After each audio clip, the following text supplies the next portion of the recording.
캐나다에 가보신 분들, 그리고 나이아가라 폭포 가보신 분들은 또 어쩌면 한 번쯤은 찾아갔을 법한 곳이 뭐냐면 세상에서 가장 작은 교회라고 하는 곳이 있습니다. 근데 거기 세상에서 가장 작은 교회라고 해서 한번 찾아가 봤는데요, 진짜 작아요. 그래서 그 비좁은 입구를 고개를 조금 움츠리고 어깨를 움츠리고 겨우 들어가야 할 정도로 정말 작습니다. 한 6명 정도 안에 이제 들어가 앉을 수 있을까요? 근데 그 교회 생각이 난 이유는 두 가지 때문이에요. 이렇게 작은 교회를 보면서 천국에서 내려다 보면 우리 교회도 이렇게 작다고 여기겠다 생각이 들었고요. 그런데도 동시에 혹은 이렇게 작아 보여도 그러나 천국에서만큼은 이보다는 훨씬 더 크게 여길 수도 있겠다라는 생각이 들었습니다. 작지만 크게 여기실 수도 있고, 크지만 오히려 천국에서 보면 아주 작게 여겨질 수도 있겠다라는 생각을 해봤어요. 그런 맥락에서 우리 교회는 얼마나 큰 교회일까요? 왜 이런 말씀을 드리면서 시작하냐면, 오늘 제자들이 예수님께 묻거든요. 우리는 천국에서 얼마나 큽니까? 라고 물어요. 제자들이 1절에 보면 예수님께 나와 이르되 천국에선 대체 누가 큽니까? 라고 물어보는 거는요, 이 크다라고 하는 것은 높다 혹은 위대하다 라고 하는 뜻이에요. 그러니까는 이 말은 제자들이 예수님 앞에 뭘 부탁한 거냐면, 서열을 좀 정리해 주십시오. 누가 넘버 원이고 누가 넘버 투고 넘버 쓰리입니까? 라고 하는 겁니다. 왜 제자들이 갑자기 서열을 정리하려고 할까요? 본문 1절이 어떻게 시작합니까? 그때로 시작해요. 이 그때라고 하는 것은 앞선 17장의 내용들이거든요. 근데 그때라고 하는 것은 바로 이 27절 그리고 26절에 보면 세금 특혜가 있었다는 거예요. 그러니까 무슨 말이냐면, 천국에서는 예수께서 말씀하시기를 왕과 왕의 아들들은 세금 면제 특권을 누리게 될 것이다 라고 말씀을 하셨어요. 하지만 사실은 그 전에 이미 22절, 23절에 보면 예수님이 자신이 이제 십자가에 못 박혀 죽임당할 것을 말씀하시면서 천국에 대한 이야기를 이어간 거거든요. 그런데 제자들이요, 예수님께서 십자가에 못 박혀 죽을 것이다 라고 얘기하셨을 때는 별말 없더니 갑자기 천국에서 세금 특혜를 누릴 수 있다는 면세 특권을 들으니까 제자들이 묻는 거예요. 갑자기 경쟁 버튼이 눌러진 거예요. 그러면 누가 크지? 이 말은 누가 가장 큰 혜택을 누릴 것인지를 골라주시라는 겁니다. 속물이죠, 제자들. 예수님이 죽는다고 하는 데에는 아무 말 없다가 가장 누가 그 천국의 특권을 많이 누리게 될지를 한번 정해보자라고 하는 이 말들이요. 그런데 이 제자들의 모습이 어서 많이 본 모습 아닙니까?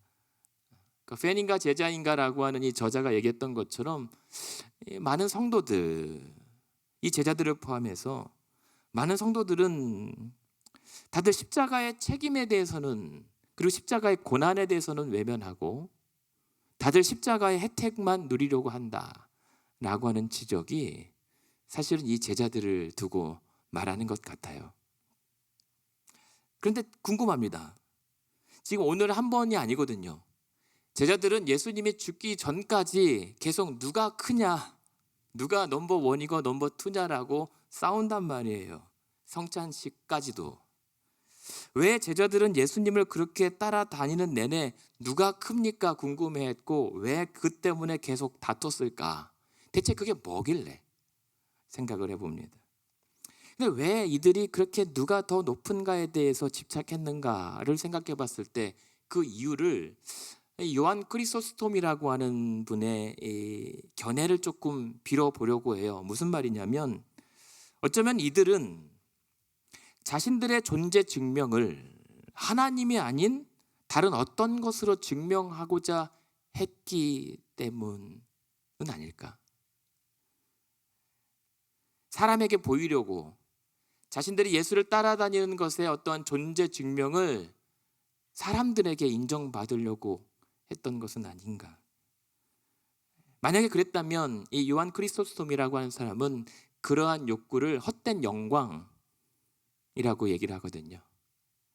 그러니까 헛된 영광이라고 하는 것은 영혼의 가장 심각한 병이라고 얘기합니다. 헛된 영광.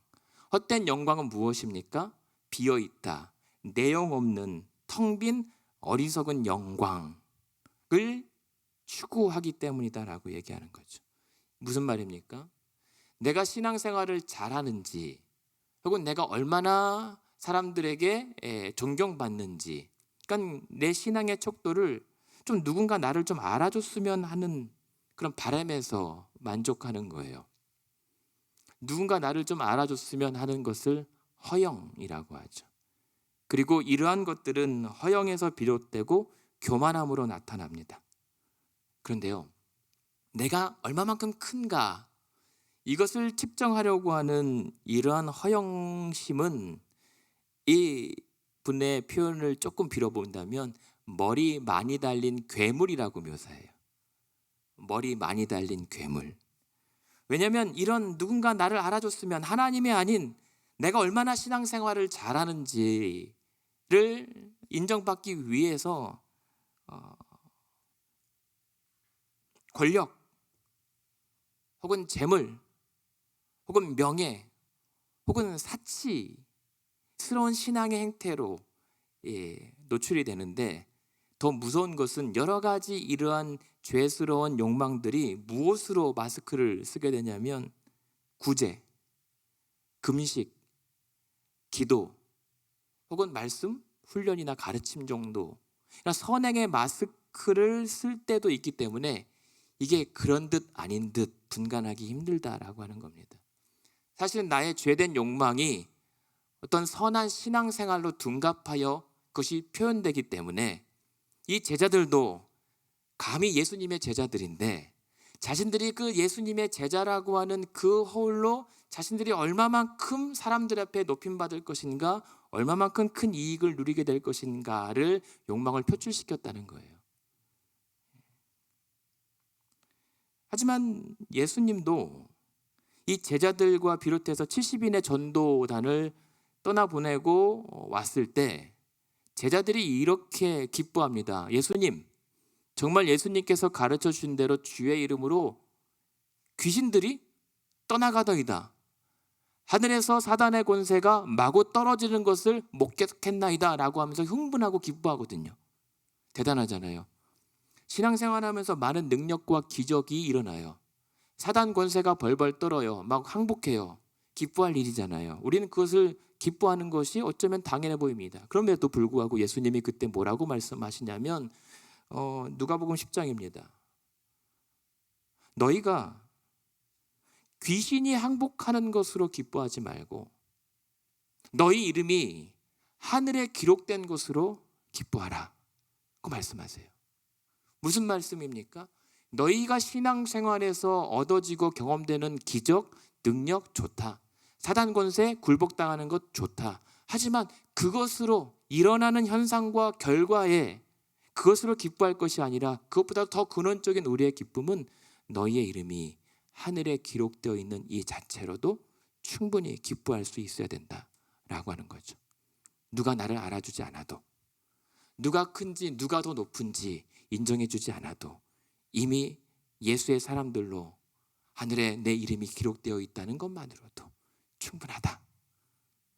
예수님은 말씀하셨던 거예요. 그렇지 않습니까? 오늘 저와 여러분이 성도인 이유, 그리고 성도가 성도된 이유는 무엇입니까? 내 신앙생활에 별 볼 일 없이 그냥 항상 똑같은 일만 되풀이돼도 괜찮은 거예요. 내 신앙생활에 평생 수십 년을 믿었는데 어디 내세울 만한 간증거리요, 기적 하나 일어나지 않아도 괜찮아요. 내가 능력이 없고 어떤 사역의 실적과 결과가 없어도 괜찮은 것. 왜냐하면 그래도 내 이름이 하늘에 기록되어 있는 것만으로도 충분하기 때문에, 그것만으로도 우리가 성도여도 되는 것, 그것만으로도 나를 알아주지 않아도 충분하지 않은가.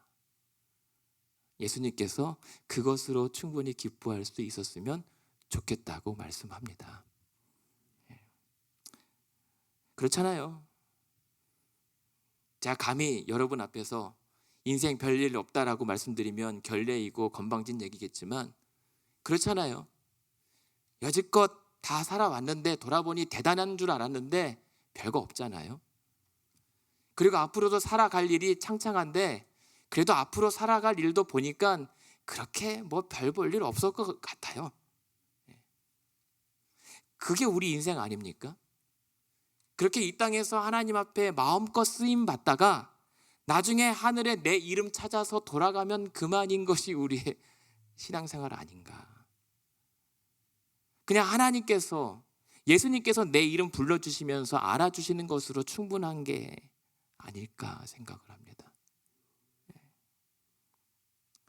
이에 대해서 예수님께서 그러한 제자들의 질문에 지나가는 아이를 불러요. 그러면서 부릅니다. 이 아이를 싹 끌어안으시면서 말씀합니다. 천국에서 누가 크냐고? 이 아이처럼 되라고. 이 어린아이처럼 되면 된다고. 그게 가장 큰 거라고 말씀하시는 거예요. 그러면서 뭐라고 얘기합니까? 3절 4절에 보면 두 가지를 말씀하세요. 첫 번째는 뭐죠? 이 어린아이 같이 되지 않으면 아예 천국에 들어가지 못한다라고 얘기해요. 두 번째는 이 어린아이 같이 그래서 자기를 낮출 수 있다면 천국에서 큰 자다라고 얘기하는 겁니다. 그러니까 지금 우리는 충격적인 말씀 앞에 놓여 있는 거예요. 어린아이처럼 되라 혹은 어린아이 같은 믿음이 단순히 인격적인 문제가 아니라 구원의 문제와 직결되는 거예요. 지금 굳이 해석을 하면 어린아이와 같이 되지 아니하면 천국에 못 들어간다는 거예요. 여러분, 우리는 믿음으로 구원받습니다. 저는 이때까지 믿음으로 천국 가는 줄 알았단 말이에요. 근데 갑자기 예수님께서 우리한테 어린아이 같이 되지 않으면 결단코 천국에 못 들어간다니 조금 당황스러운 말이에요. 그럼 다시 우리가 애가 돼야 된다는 얘기인가? 지금 어린 아이는요, 이 유대 사회에서 가장 낮은 위치예요. 사회적으로나 신체적으로나 가장 힘이 없는, 그래서 치지도 않고 여자와 어린 아이는 아예 카운트도 안 하는 그런 존재란 말이에요. 보잘것없는 존재. 스스로 결정도 못 내리고 스스로 자기 주장을 내세울 수도 없는, 아예 쳐주지도 않는, 아무도 알아주지도 않는 존재가 어린아이인데 성인에게 그런 아무도 거들떠보지 않는 존재가 되라고 하는 것은 수치스러운 얘기예요. 무조건 이 어린아이는 누구에겐가 복종하고 누구에겐가 의존해야 되는 존재입니다. 보호자 없이는 아무것도 못하는, 홀로 살아갈 수 없는 정말 어린 아이예요.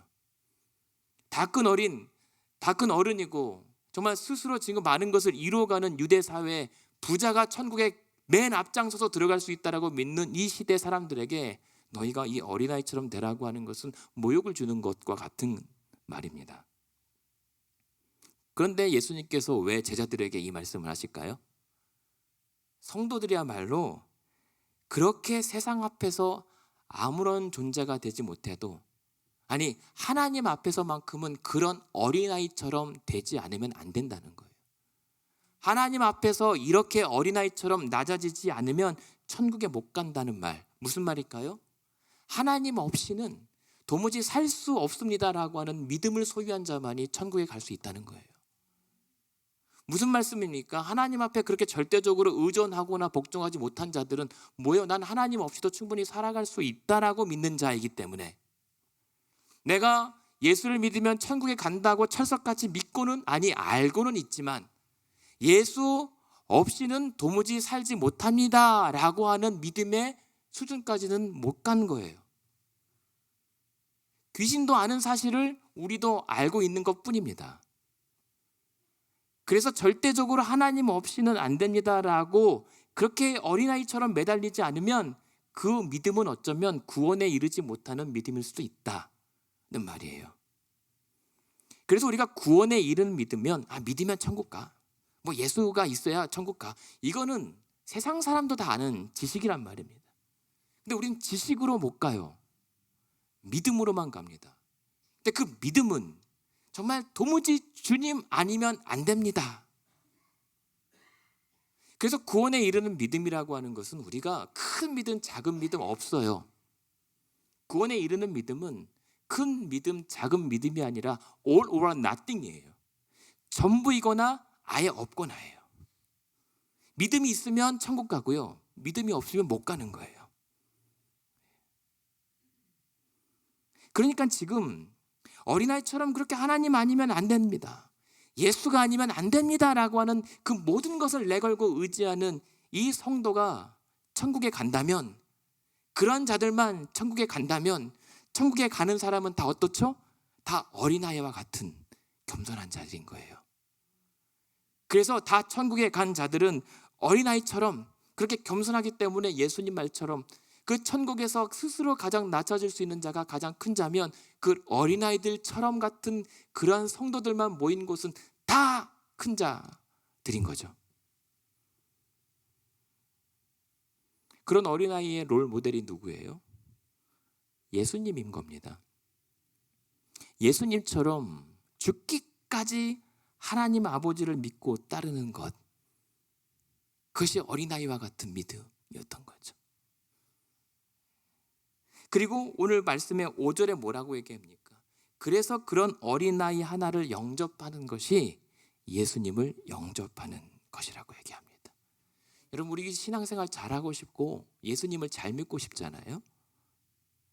우리 교육부에 혹은 지나가는 어린아이 하나 잘 영접하면 됩니다. 떡볶이 먹을래? 아이스크림 먹을래? 멀리 아프리카까지 선교 안 가도 돼요. 물론 가야 되긴 하겠지만 여기 교회 안에서 여러분 예수님을 영접할 수 있는 기회를 드립니다. 대신 이 말이 더 무서운 것은 6절 7절이에요. 무슨 말입니까? 6절 7절에 그러나 이러한 어린아이와 같은 작은 자 중 하나라도 실족하게 하면 맷돌을 목에 매달고 바다에 빠져 죽으라 라고 말씀해요.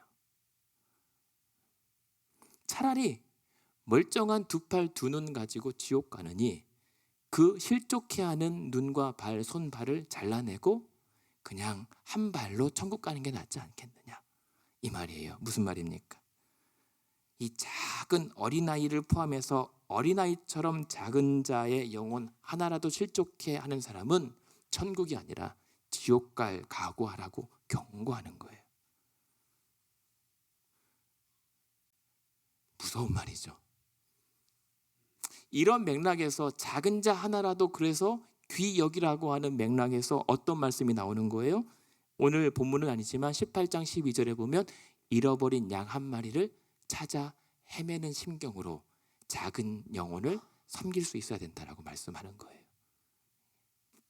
그렇다면 그렇게 작은 자를 잘 영접하고 섬기는 또 롤모델은 누구예요? 그분이 바로 예수님인 거예요. 예수님처럼 어린 아이를 잘 영접하는 것. 오히려 예수님은요, 다른 때 많은 집회를 다닐 때 아이들이 막 뛰어놀잖아요. 특별히 그 어린 아이의 부모가 예수님한테 이 아이 안수 좀 해주시고 기도 좀 받게 하려고 나올 때 제자들이 어허 지금 어느 시간이라고 아이들을 지금 이 시간에 데리고 나옵니까? 라고 나무라니까 오히려 예수님이 이 제자들을 혼내요. 천국은 바로 이런 아이들, 이런 사람들 것인데 너희가 이런 어린 아이들을 받들지 않으면 너희는 천국 못 들어간다라고 오히려 제자들을 나무랬던 분이 예수님이세요. 어릴 때 뭐 그게 나쁜 건 아니에요. 예배에 방해가 되거나 조금 집중을 흐트리면 안 되는 거지만 예전에는 훨씬 더 엄격했던 게 뭐냐면 아이들이 예배 시간에 막 뛰어다니거나 장난치고 강단상에 올라가면 경악을 금치 못하고 막 벌이 하늘에서 떨어질 것처럼 놀란 적이 많이 있습니다. 그때는 교육부가 따로 없었던 시대이기도 하고 같이 부모들이 아이 안고 예배를 드리잖아요. 근데 그때는 뭐 어디 막 이렇게 했는데 사실 예수님께서 이 자리에서 예배를 드렸다면 그 어린아이를 오히려 안아주셨겠죠.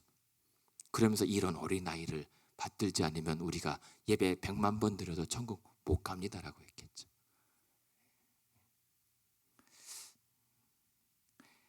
그리고 오히려 그런 어린아이뿐만 아니라 이런 어린아이 같은 마음, 이런 어린아이처럼 그 하나님 아버지께 매달릴 수 있고 의존하고 복종할 수 있는 자에게는 아버지와 아들 사이에서만 누릴 수 있는 은밀한 지혜와 친밀한 은혜를 주신다고 예수님께서 오히려 가르쳐 주세요. 여러분, 신앙생활 할 때 그 친밀함, 그리고 하나님과 나만이 아는 그 비밀함, 이러한 은혜의 교제를 나눌 수 있게 되기를 원합니다. 근데 그것은 나이와 상관없이 내가 어린아이 같은 마음으로 아버지께 매달릴 때, 내가 주를 믿을 때 그런 특별한 은혜를 주세요.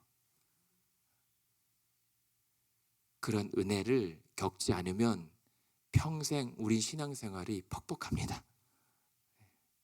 아버지와 자녀 간에, 부모와 자녀들 간에 누려지는 그 애틋함이 있어야 어려워도 서로 의지하고 신뢰하고 믿게 되는 거 아닙니까? 그런 것 없이 그냥 격식으로 예전으로 내가 신앙생활을 한다면 얼마나 딱딱하고 경직되어 있는지 모릅니다. 여러분, 어린이 주일이잖아요. 우리 교육부만 어린이 주일이 아니라 오늘도 우리가 그 어린아이와 같은 심경으로 하나님께 매달리고 예수를 믿을 수 있는 그런 은혜 회복이 있었으면 좋겠습니다. 네. 그런 측면에서 여러분, 우리에게 묻습니다. 우리는 오늘 어른인가 어린아이인가 아니면 어른이인가? 어른이 혹시 들어보셨습니까? 교회의 어른에게는 세 가지 유형이 있는 것 같아요. 교회 어른은. 첫 번째 어른은 오늘 제자들처럼 어린아이 혹은 작은 연약한 자를 꾸짖는 것에 익숙한 제자와 같은 어른들, 혹은 이런 어린아이 혹은 작은 연약한 자를 안고 예수께 데리고 나오는 부모 같은 어른, 그리고 자신도 세 번째는 어린아이 같은 어른이요. 어린아이 같은 어른. 어떤 거냐면 어린데 어른인 척하는 어른 말고요, 정말 스스로를 낮출 줄 아는 어른이에요. 그래서 오늘 우리는 지금 예수 앞에서 우리는 스스로를 낮출 수 있는 성도인가 묻게 됩니다. 오늘 나는 얼마나 주님 앞에서 높아지려고 하고 있는가? 얼마나 우리는, 아니 어디까지 높아져야 만족하겠는가? 직분이 뭐면 어떤가? 목사면 어떻고, 장로면 어떻고, 권사면 어떻고, 집사면 어떻고, 그냥 성도면 어떠한가? 저는 오늘 이 자리에, 이게 이상하게 들릴 수도 있겠지만 제가 집사가 안 돼서 목사가 된 거거든요. 제가 장로감이 못 돼서 그냥 이 자리에 설교하는 목사로 그냥 부르신 거예요. 제가 세상의 일과 교회 일을 겸할 수 없으니까 너는 그냥 교회에서만 그냥 감당하라고 세우신 것이 목사라고 저는 생각해 봤어요. 물론 특별한 은혜도 있겠지만요. 부르심이 있겠지만요. 그냥 이렇게 목사, 장로, 집사, 권사로 혹은 성도로, 아니면 아예 이름 없는 무명의 그리스도인으로 쓰임 받다가 천국에 내 자리 찾아가면 되는 거예요. 오늘 예수님의 기준을 따르면 가장 교회에서 높은 자는 누굽니까? 새신자예요. 그리고 영아부예요. 더 나아가서 교회요. 장자 교회면 어땠고, 뭐 둘째 교회면 어떻고, 막내 교회면 어떻습니까? 웬만한 교회 이름들이 다 제일교회에 들어가잖아요. 그 동네에서 제일이라고 하는 교회.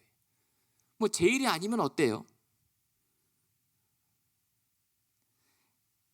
정말 우리가 교회를 세워나가고 하나님 보시기에, 아니 천국에서 내려다 보시기에 정말 우리가 보기에는 커 보이지만 작은 교회는 오늘 예수님 말씀에 따르면 큰 것 같은데 작게 여겨지는 교회는 누구나 나오지 못하는 제한 구역이 있는 교회가 작은 교회예요. 어린아이 한 영혼쯤은 쉽게 간단히 실족해하는 교회가 작은 교회예요. 대신에 반대로 작아 보이는데 천국에서 볼 때 아주 크게 여기는 교회는 어떤 교회일까요? 사람은 많지 않아도 어린 영혼 혹은 그 연약한 한 영혼을 귀히 여기고 영접할 줄 아는 교회인 거죠. 그렇게 봤을 때 우리 교회는 큰 교회입니까? 작은 교회입니까? 아니, 왜 대답을 못하세요? 우리 교회는 큰 교회죠. 아멘입니다. 저는. 그런데 우리는 생각해 보자는 거죠. 그러나 오늘 우리 교회를 비롯해서 많은 교회들, 오늘날 기독교가 지난 모든 기독교의 역사 속에서 얼마나 각자 교회가 각자 신앙이 얼마나 큰 교회인가, 얼마나 큰 믿음의 성도인가를 증명하려다가 얼마나 많은 영혼들을 실족해 왔는가.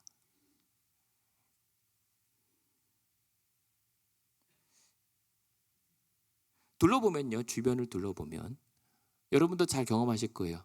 왕년에 교육부 출신 아닌 사람이 없습니다. 왕년에 주일학교 출신 아닌 어른들이 없어요. 특별히 이 지역에 우리 교회 교육부 출신 아닌 분들이 없어요, 어른들이. 근데 그분들이 신앙생활을 잘하는 분도 있지만 그 어릴 적에 교육부 때 입었던 상처 때문에 갈급함은 있는데 신앙생활 하지 못하는 분들도 적지 않아요. 이 지역에, 그리고 많은 교회들을 어릴 적부터 다니다가 부모님이 모태신앙이고 중직자 자녀들임에도 불구하고 그 상처가 저들의 신앙생활을 가로막을 때가 적지 않다는 말입니다. 그렇다면 오늘 예수님 말씀에 빗대어서 보면 우리는 참 많은 영혼들을 실족시킨 거예요. 오해하지 마십시오. 우리 교회만의 문제가 아니라 많은 기독교회, 많은 교회들의 착오였다는 거죠. 그런데 놀라운 은혜가 뭔지 아십니까? 특별히 우리 교회에 주신 은혜는 어쩌면 그때 상처 입었을지 모르는 그들이 어느새 어른이 되어서 자녀를 낳습니다. 혹은 신앙의 후배가 됩니다. 그들이 겨우 다시 그 상처를 품고 자기 아이들 안고 어떻게든 다시 죽게 데려와 앉히고 있는 이 상황. 오늘 하나님께서는 말씀을 통해서 우리에게 묻고 있습니다. 자, 이제 어떻게 할 것인가? 어린 교육뿐만이 아니라 여러분의 믿음의 세대, 저는 소망합니다. 우리 교회가 대를 이어 한 교회에 3대가 다닐 수 있는 신앙, 그 대를 이었으면 좋겠다. 왜 부모 따로 자녀 따로 교회를 다니게 되는 걸까? 단지 그것이 언어의 문제일까? 혹은 문화의 차이 때문일까? 저는 그렇게 보지 않습니다. 같이 다니면 불편하기 때문이겠죠. 그리고 부모도 자녀가 나 부모님 교회 다니면 안 돼요. 근데 너는 그냥 네 교회 찾아가. 왜요? 불편해요. 서로가. 저는 그런 연약함이 있을지 모르나 그냥 믿음에서만큼은 만약에 허락하시고 그게 가능하다면 할아버지, 아버지, 아들이 혹은 어머니, 딸이 같은 교회에서 예배 드리며 함께 신앙생활하는 것은 얼마나 흐뭇한 일일까 생각을 해보게 돼요. 그것이 낭만이나 꿈이 아니라 하나님께서 허락하시면 충분하리라고 믿습니다. 그냥 우리가 그렇게 꿈꿔보지 못했을 뿐이겠죠. 혹은 남편과 아내가 같이 나란히 예배 드릴 수 있는 이 순간 여러분 옆에 계신 남편들, 옆에 계신 아내분들 참 귀한 은혜 누리고 계신 줄로 믿습니다. 이게 부부가 같이 예배 드리는 거 쉽지 않아요. 그리고 앞으로 여러분들의 옆자리에 앉게 될 남편분들과 아내분들을 위해 기도하십시오. 구원의 문제를 놓고 자녀들과 함께 예배 드리는 날을 꿈꾸시고 소망하시기 바랍니다. 그래서 이 말씀 앞에 우리가 어린이 주일을 맞이하면서 저와 여러분이 어떻게 되어야 되겠는가, 해야겠는가 생각해 보니까요. 오늘 우리가 도시락 배달을 좀 해야겠다라는 생각을 합니다. 도시락 배달이요. 어떤 도시락이냐 하면 지난날 예수님께 작은 도시락을 가져온 어린아이가 있었습니다. 빈들에서 그렇게 한창 말씀을 듣던 5천여 명 혹은 더 많은 사람들이 있었는데 다들 이제 날이 저물어가고 배가 고파요. 그때 먹을 것이 없어서 쩔쩔매던 그때 한 아이가 보리떡 5개와 물고기 2마리로 싸온 도시락을 가져옵니다.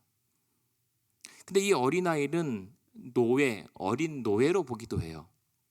아주 볼품없어 보이는, 어쩌면 그 5천 명이나 되는 군중을 뭔가 먹여 살리기에는 턱없이 처지지도 않는 작은 존재가 자기가 가져온 도시락으로 이 많은 사람을 먹일 수 있을 것이라고 상상했을까? 저는 아니라고 봅니다. 자기 도시락으로는 뭘 할 수 있을지 예측도 못하는 이 아이가 그저 예수께 도시락을 드린 것은 주님이 필요하다고 하시니 그 도시락을 제자들이 강제로 뺏지 않았다면 자기 도시락이라도 내어 드린 거죠. 그런데 예수님은 그 어린아이의 도시락으로 하늘의 만나를 내리셔서 그 모든 모인 자들을 예외 없이 배불리 먹이셨어요. 아마 그 중에는 이 아이가 자꾸만 옆에서 치근대니까는 귀찮아했던 어른도 있었겠죠. 그러나 그들조차 예외 없이 예수님은 배불리 먹이시고 오히려 음식을 남길 정도로 충분한 은혜를 부어주셨죠. 아이는 작은 자기의 도시락을 갖다 드렸을 뿐 무슨 일을 하실지는 예측도 못했으나 되어진 일들은 예수님께서 행하신 거예요. 그런 것처럼 오늘 저와 여러분도 마찬가지 아니겠는가? 우리는 지금 그 아이처럼 우리의 믿음의 도시락을 내어드릴 뿐 주께서 일하실 때라는 사실입니다. 주님께서 일하시도록 우리의 길을 내어드리고 우리가 비록 엎드려 있거나 주저앉아 있을지라도 주님께서 나를 손잡고 일으켜 주실 때까지 오히려 더 엎드려 기다려 볼 때는 아니겠는가? 그러고 보니까요, 다윗도 도시락 배달하다가 골리앗을 쓰러뜨렸거든요. 아버지가 형들한테 음식 좀 갖다 주라고 갔다가 골리앗을 만난 거예요. 그리고 거기서 어떻게 도시락 배달하다가 골리앗을 쓰러뜨렸네요. 하나님의 섭리입니다. 그렇게 봤을 때 오늘 저와 여러분이 오늘 주님께 드릴 여러분의 도시락에는 무슨 반찬이 담겨 있습니까? 저는 어릴 적에 도시락 시간이 너무 싫었어요. 왜 볶음김치하고 멸치하고 콩을 그렇게 하루도 빠짐없이 매일 같은 걸로 싸주실까? 내 친구는 햄이라고 하는 걸 싸오는데 나는 특별하게 어머니가 반찬을 닮았다면 소세지라는 것만 주시는 건가? 나도 햄이라는 것을 먹고 싶다. 그래서 일부러 난 배불러 안 먹을 때도 있었어요. 근데 돌아보니 햄이든 소세지든 김치든 콩이든 멸치든 그 도시락으로 저는 살아왔거든요. 이렇게 건강하게 건장하게 살아왔거든요. 여러분이 어떠한 반찬을 담을지 모르나 여러분이 내어드리는 모든 무슨 믿음의 반찬으로든지 하나님은 오늘도 하늘의 크신 능력을 행하실 수 있습니다. 우리 그 도시락 반찬에 담아야 될 것이 지금 담겨져 있는 것이 겸손한 믿음입니까? 아니면 다툼과 허영입니까? 언젠가부터 우리 신앙에 낭만이 없어진 건 아닌가? 순수함이 없어진 건 아닌가? 그 작은 물고기와 떡 몇 덩어리로도 충분히 기적을 일으킬 수 있는데 언젠가부터 우리가 어른된 입장에서 자기 검열을 통해서 이것은 내가 하고 저것은 이 정도는 주님께 맡겨드리는 그런 분별하는 것이 생긴 건 아닌가? 나의 이것만으로도 하늘의 큰 능력, 주께서 원하시면 주님이라면 하실 수 있다라고 하는 그 순전한 믿음을 오늘도 기대하시는 줄로 저는 믿습니다. 그래서 결론으로 오늘 어린이 주일을 맞아서 우리 교육부를 위해 축복하고 또 기도해야겠지만 저와 여러분 우리도 다시 스스로 낮아질 수 있는 성령의 은혜를 구하기를 원합니다. 그래서 우리가 주 앞에서 스스로 낮춰질 때 주께서 일하시고 주께서 높여주시는 교회와 성도 되기를 원합니다. 그래서 예수님처럼 우리의 마음을 낮춰서 오늘도 하나님 아버지 앞에 끝까지 겸손하게 순종할 수 있는 성도가 되길 원하고, 예수님처럼 몸을 낮춰서 오히려 힘없고 연약한 이들의 눈을 맞춰가면서 귀히 영접할 수 있는 교회 되기를 소망합니다. 그래서 이 땅에서보다 혹은 사람들에게서보다 천국에서 우리 주님이 내려다보실 때 가장 큰 교회, 큰 성도 되기를 모든 어린아이의 어른으로 오신 우리 예수 그리스도의 이름으로 축원합니다.